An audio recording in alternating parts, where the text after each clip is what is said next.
Gotcha! You thought I didn't see you sneaking around? Geez, you didn't get into the forbidden section, did you? Well, what's done is done, I guess. What are you doing here anyway?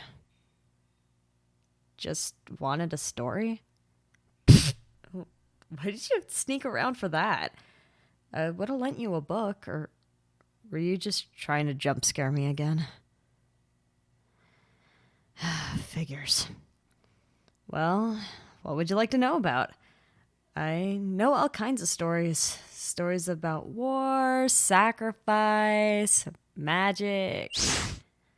Okay, magic? Sure.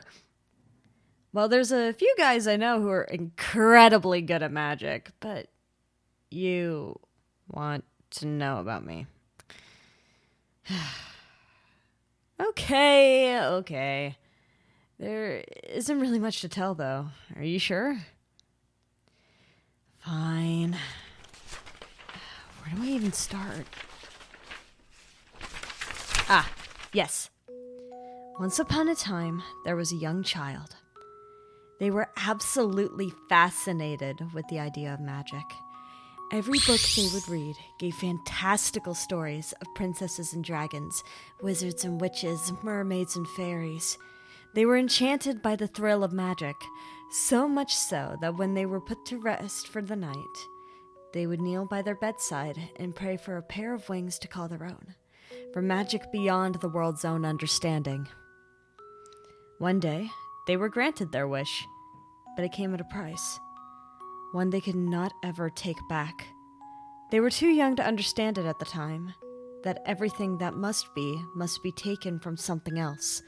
To live a life you do not have, you must destroy the one that you do have. When the bargain was made, their old home burned in flame. A stranger was there to pick up the pieces. A sorcerer beyond the world's understanding. A man who had morphed reality into his own. He had knelt by the child's side and revived them with kindness alone. He was not to interfere much, he explained, but he would be willing to teach them what he knew. He offered a place to stay, a place that would be safe, and most importantly, a place full of magic. Battered, broken, and bruised, the child could only say yes, their dream come true. So the child studied under his watchful eye, explored the magics he would supply.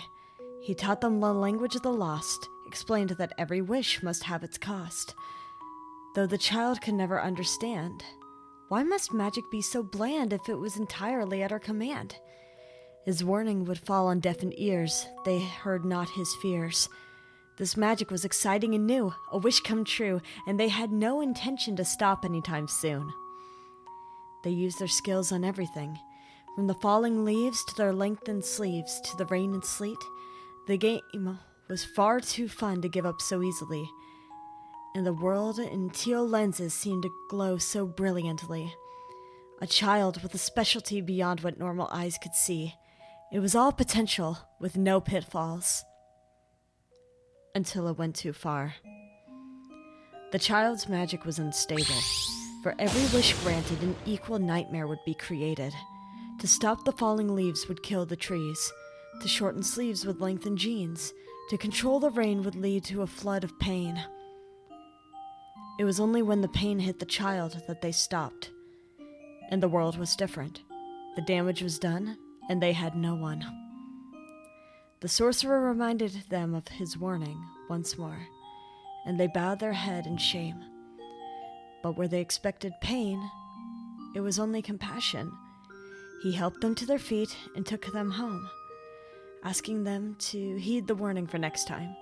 And they agreed, for now they knew better than to disobey the warnings of their mentor. Hey, you listening? Just because you can do something or have a solution doesn't mean there aren't consequences. So, be careful out there, yeah? Oh, me? I'm terrible at magic. I can do the basics, but I'd rather leave it to the wizard.